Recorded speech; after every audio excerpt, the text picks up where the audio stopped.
Queridos e queridas, nós estamos iniciando o primeiro dia do mês de setembro, mês esse dedicado à Palavra de Deus. Que possamos neste mês olharmos para a Palavra e não só olharmos, bebermos desta Palavra, utilizarmos dessa Palavra, meditarmos essa Palavra, colocar essa Palavra em nossa vida, para que a nossa vida possa ser cada vez mais ligada com o projeto de Deus, com o anúncio do reino de Deus feito por Jesus Cristo. E ao nos ligarmos, nós queremos continuar o nosso compromisso com Jesus, continuar o Redentor. Um mês todinho em que nós somos assim provocados a ler um pouquinho da nossa Bíblia. Faça a sua experiência. Comece lendo o Evangelho do dia. Se você acha difícil, outras passagens. Mas leia.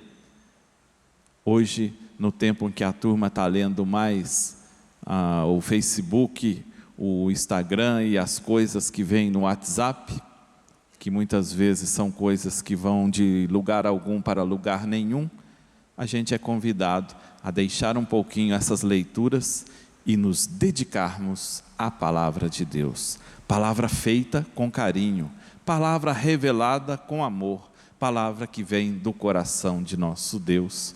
É uma carta de amor endereçada a você, a todos nós, às nossas comunidades. Valorizar a palavra. Uma segunda palavrinha. A gente olha essa primeira leitura e nós percebemos São Paulo encorajando as comunidades e encoraja essa comunidade em específico e faz a sua catequese e lembra a comunidade: vocês não podem ignorar a morte, porque é algo certo para toda a humanidade. Todos nós um dia faremos a nossa Páscoa. Terá um dia em que nós vamos dar tchau e vamos mudar de endereço, não é mesmo? A morte é algo certo. E Paulo vem então encorajar aquelas comunidades para que elas valorizem as pessoas enquanto elas estão vivas, mas valorizar as pessoas que partiram, é fazer memória, é continuar a história. E Paulo fala algo interessante, a partir da esperança cristã, né? A partir da vida, da pregação, da cruz, da morte de Jesus, da sua ressurreição, da sua caminhada com os discípulos. Paulo encoraja a todos a olharmos a morte de Jesus e a sua ressurreição para, a partir da nossa fé, percebermos que a vida não termina, a vida continua. Somos todos convidados a ressuscitarmos com Jesus. É um mistério da vida, é o mistério da vida e o grande presente de Deus para nós, é o grande presente de amor. Terceira palavrinha, olhamos para o Evangelho. O Evangelho de hoje é tirado de Lucas. Esse é um evangelho muito caro para nós, missionários redentoristas. Ali a gente encontra um cerne da nossa missão. Esse evangelho é muito caro a mim. Eu, quando, por exemplo, celebrei a minha primeira missa há 25 anos atrás, eu escolhi exatamente o evangelho de hoje para essa missa. E o evangelho de Lucas, nesse capítulo 4 aqui, nós vemos no entendimento do evangelista como o início da missão de Jesus. E ao olharmos esse início da missão de Jesus para a comunidade de Lucas, a gente percebe que os outros evangelistas dão assento a outras questões para o início da missão de Jesus. Por exemplo, se a gente pega o evangelho de Mateus, ali a gente encontra duas situações, o capítulo 3º e o capítulo 4º em Mateus, onde a gente vê ali como que o início da missão de Jesus. O capítulo 3, só para lembrar vocês que já sabem do que se trata, é o batismo. Pelo batismo, Jesus inicia a sua missão em Mateus. Mas, no capítulo 4, tem algo muito especial que dá uma tônica a essa missão. Jesus convida os primeiros discípulos, os apóstolos, e ele fala assim para eles: venham, sigam-me, e eu farei de vocês pescadores de homens e mulheres. Pescadores de homens, pescadores de pessoas. Missão de Jesus, o anúncio feito em comunidade. Quando a gente pega o Evangelho de Marcos, a gente vê lá no início do Evangelho o batismo sendo destacado como o início da missão de Jesus. Só que o que acontece depois do batismo de Jesus? Ele se retira no deserto para rezar. Um Jesus orante, e aí a gente percebe a oração como ponto fundamental da sua missão, da missão de todos nós. E ainda tem aquele grande convite que o que batizou Jesus faz: convertei-vos e crede no Evangelho. Creiam no Evangelho, o Evangelho da vida, o Evangelho de Jesus, o Evangelho que liberta, o Evangelho que mostra caminhos. E no Evangelho de João, a missão de Jesus inicia numa festa de casamento. E aí nós temos Nossa Senhora como protagonista, que fala uma frase só, mas uma frase marcante: façam tudo o que Ele vos mandar. A bodas de Caná. Nossa Senhora, a mulher que confia, a mulher que estimula a que todos façam o que Ele nos disser. Que possamos escutar a voz de Jesus. Mas olhando o Evangelho de Lucas, ali nós temos questões interessantíssimas. E ficaríamos horas aqui analisando, então vamos ser simples e olhar alguns pontinhos que são principais. Primeiro, Jesus foi lá na sua comunidade, e lá ele foi proclamar a palavra, e foi-lhe dado o rolo que tem um texto do profeta Isaías. Esse texto é de 6 séculos antes de Jesus, então nós estamos falando de mais de 600 anos. E esse texto que ele leu, e ele começa lendo: o Espírito do Senhor está sobre mim. O Espírito do Senhor está sobre mim. Esse texto faz ressonância com a pessoa de Jesus. É a promessa sendo cumprida. É o enviado do Pai. O Espírito está sobre mim. Então a gente percebe Jesus que vai tendo consciência. Ele tem consciência que é inspirado por Deus. Ele tem consciência que é enviado por Deus. E ele tem consciência que não está sozinho.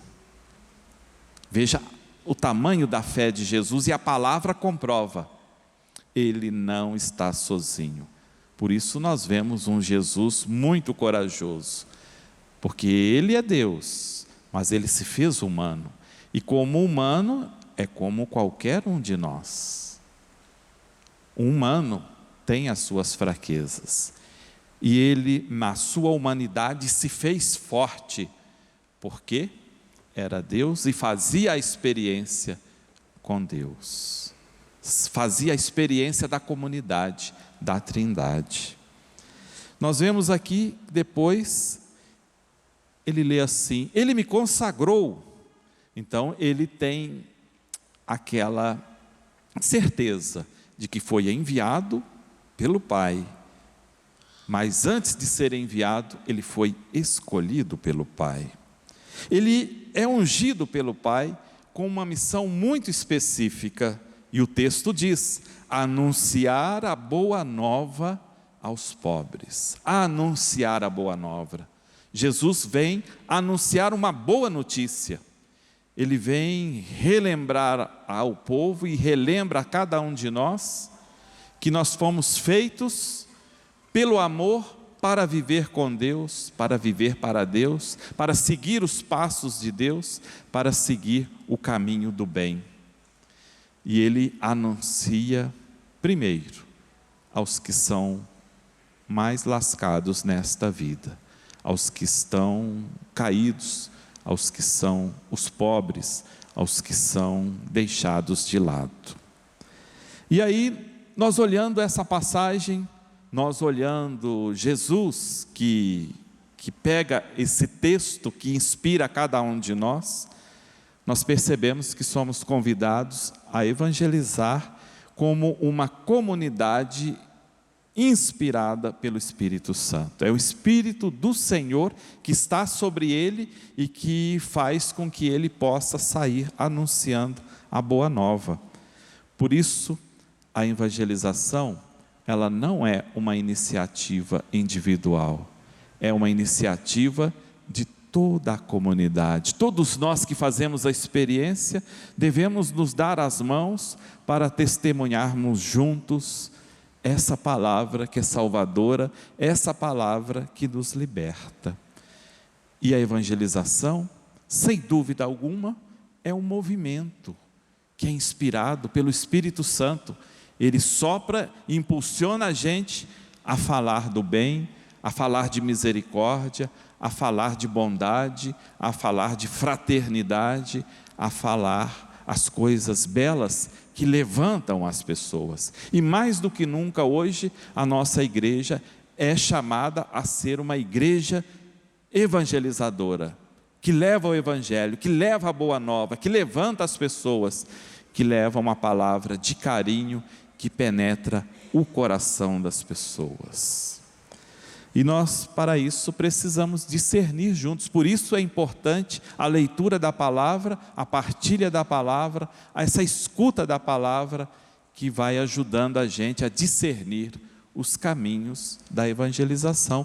Todos nós somos convidados a sermos evangelizadores, começando não pelas nossas palavras, mas pelo nosso testemunho. É o seu testemunho de cristão, de gente que acredita, de gente que reza, de gente que tem fé, que faz com que você seja uma pessoa diferente. E aí você tem essa luz, a luz de Jesus, que ilumina os caminhos, que ilumina os caminhos dos outros. E as pessoas olham para você e falam: e tem uma coisa diferente nessa pessoa, tem algo diferente. Tem a experiência de uma fé viva, verdadeira. Por isso a importância da gente rezar e viver aquilo que a gente reza. Nós vimos ali que também nesse texto, Jesus lê ali que foi chamado a proclamar a libertação aos cativos. E hoje nós somos convidados a olharmos todas aquelas pessoas que estão presas pelas mais diversas situações da vida. As pessoas que estão encarceradas na cadeia, nos presídios, mas há outros tantos presos por aí afora, presos, por exemplo, nos vícios, nas drogas, presos no consumismo, presos no egoísmo, presos em tantas situações que não favorecem a vida. Jesus é convidado a proclamar essa libertação. Você, continuador de Jesus, é convidado a proclamar a libertação. A libertação é uma palavra-chave no anúncio do reino dos céus.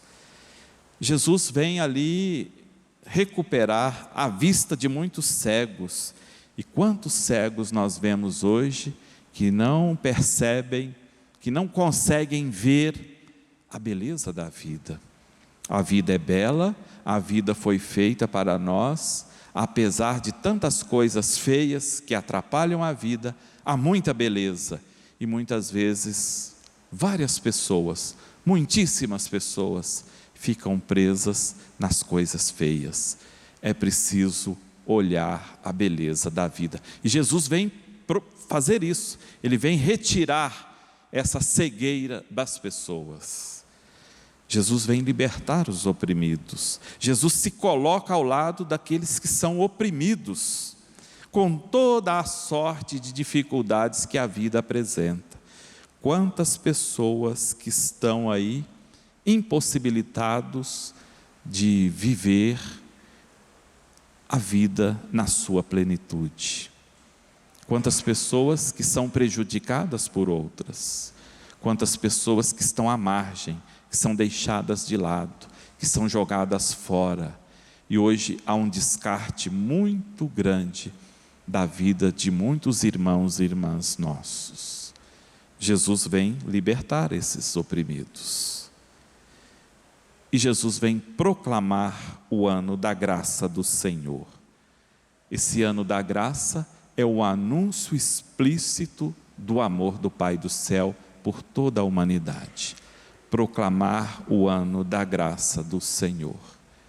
E ao olharmos essa proclamação do ano da graça, nós estamos vivendo o ano da esperança, esse ano santo, esse jubileu, e nós temos essa esperança em nossos corações, de que nós queremos viver a graça do Senhor. E ao vivermos essa graça, que nós possamos ajudar os outros a viverem essa mesma graça. O ano santo é um ano propício para isso. Tenhamos esperança. E que esse texto tão bonito possa ajudar a nossa igreja a sermos uma casa, mas uma casa de portas abertas, uma casa de portas bem abertas, bem largas, para que todos se sintam com vontade de entrar e que possam sair, ir mais para lá, ir mais adiante, ser uma igreja em saída e voltar sempre e se abastecer com a palavra, com a partilha de vida, com a partilha da oração, com a partilha do pão. Nossa Senhora, ela muito acreditou, e ela é nossa grande testemunha, e de testemunha ela é nossa grande intercessora.